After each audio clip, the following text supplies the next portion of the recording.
ഓം ശാന്തി. 3/1/2021 അവ്യക്ത ബാബ്ദാദ മധുബൻ 5/10/1987. ബ്രാഹ്മണ ജീവിതത്തിൻ്റെ സുഖം, സന്തുഷ്ടത അഥവാ പ്രസന്നത. ഇന്ന് ബാബ്ദാദ 4 ഭാഗത്തുമുള്ള തൻ്റെ വളരെ പ്രിയപ്പെട്ട സിക്കീരതെ ബ്രാഹ്മണ കുട്ടികളിൽ വിശേഷ ബ്രാഹ്മണ ജീവിതത്തിൻ്റെ വിശേഷതകൾ കൊണ്ട് സമ്പന്നരായ കുട്ടികളെ കണ്ടുകൊണ്ടിരിക്കുകയായിരുന്നു.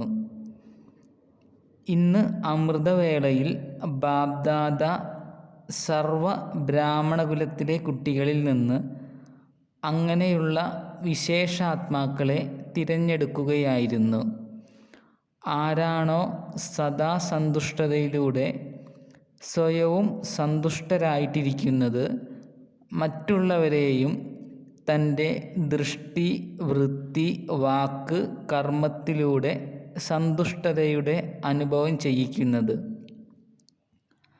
അതിനാൽ ഇന്ന് അങ്ങനെയുള്ള സന്തുഷ്ടമണികളുടെ മാല കോർത്തുകൊണ്ടിരിക്കുകയായിരുന്നു.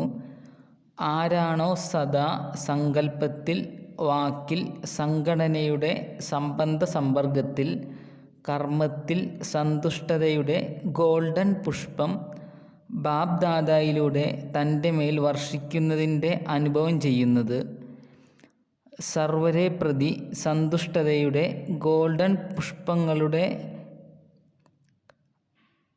വർഷം സദാ ചെയ്തുകൊണ്ടിരിക്കുന്നത്, 4 ഭാഗത്തും അങ്ങനെയുള്ള ചില സന്തുഷ്ടരായ ആത്മാക്കൾ കാണപ്പെട്ടു. മാല വലുതായിരുന്നില്ല, ചെറുതായിരുന്നു. ബാബ്ദാദ അടിക്കടി സന്തുഷ്ടമണികളുടെ മാലയെ കണ്ട് ഹർഷിതമായിക്കൊണ്ടിരിക്കുകയായിരുന്നു. കാരണം ഇങ്ങനെയുള്ള സന്തുഷ്ടമണികൾ തന്നെയാണ് ബാബ്ദാദയുടെ കഴുത്തിലെ മാലയിലെ മുത്തായി മാറുന്നത്, രാജ്യാധികാരിയായി മാറുന്നത്, ഭക്തരുടെ സ്മരണയുടെ മാലയായി മാറുന്നത്. ബാബ്ദാദ മറ്റു കുട്ടികളെയും കണ്ടുകൊണ്ടിരിക്കുകയായിരുന്നു.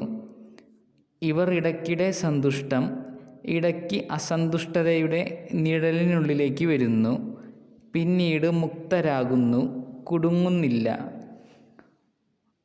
മൂന്നാമത്തെ കുട്ടികൾ ഇടയ്ക്ക് സങ്കല്പത്തിൻ്റെ അസന്തുഷ്ടത, ഇടയ്ക്ക് സ്വയത്തിനോട് അസന്തുഷ്ടത, ഇടയ്ക്ക് പരിതസ്ഥിതികളിലൂടെ അസന്തുഷ്ടത, ഇടയ്ക്ക് സ്വയത്തിൻ്റെ ചഞ്ചലതയിലൂടെ അസന്തുഷ്ടത, ഇടയ്ക്ക് ചെറിയ ചെറിയ കാര്യങ്ങളിൽ അസന്തുഷ്ടത. ഈ ചക്രത്തിൽ പോകുന്നു, വരുന്നു, കുടുങ്ങുന്നു. ഇങ്ങനെയുള്ള മാലയും കണ്ടു. അതിനാൽ 3 മാലകൾ തയ്യാറായി. സർവരും മണികളാണ്. എന്നാൽ സന്തുഷ്ടമണികളുടെ തിളക്കം, മറ്റു 2 പ്രകാരത്തിലുള്ള മണികളുടെ തിളക്കം എന്തായിരിക്കും? ഇത് നിങ്ങൾക്ക് അറിയാൻ സാധിക്കും. ഓരോരുത്തരും സ്വയത്തോട് ചോദിക്കൂ, ഞാൻ ഏത് നമ്പറിലെ മാലയാണ്? മാലയിലുണ്ട്, എന്നാൽ ഏത് നമ്പറിലെ മാലയിലാണ്? ശരി. വരദാനം: ബുദ്ധിയാകുന്ന പാദത്തിലൂടെ ഈ 5 തത്വങ്ങളുടെ ആകർഷണങ്ങളിൽ നിന്നുപരിയായിരിക്കുന്ന ഫരിസ്ത സ്വരൂപമായി ഭവിക്കട്ടെ. ഫരിസ്തകൾക്ക് സദാ പ്രകാശത്തിൻ്റെ ശരീരമാണ് കാണിക്കുന്നത്. പ്രകാശത്തിൻ്റെ ശരീരമുള്ളവർ ഈ ദേഹത്തിൻ്റെ സ്മൃതിയിൽ നിന്ന് ഉപരിയായിരിക്കുന്നു. അവരുടെ ബുദ്ധിയാകുന്ന പാദം ഈ 5 തത്വങ്ങളുടെ ആകർഷണത്തിൽ നിന്ന് ഉപരിയായിരിക്കും. അങ്ങനെയുള്ള ഫരിസ്തകളെ മായയ്ക്ക് സ്പർശിക്കാൻ പോലും സാധിക്കില്ല. എന്നാൽ ഒരിക്കലും ആർക്കും അധീനമാകാതെയിരുന്നാലേ ഇത് സാധിക്കൂ. ശരീരത്തിൻ്റെയും അധികാരിയാകണം, മായയുടെയും അധികാരിയാകണം, ലൗകികം അഥവാ അലൗകിക അലൗകിക സംബന്ധത്തിൻ്റെയും അധീനതയിൽ വരരുത്. സ്ലോഗൻ: ശരീരത്തെ കാണുന്ന ശീലമുണ്ടെങ്കിൽ പ്രകാശ ശരീരത്തെ കാണൂ, പ്രകാശസ്വരൂപത്തിൽ സ്ഥിതി ചെയ്യൂ. ഓം ശാന്തി.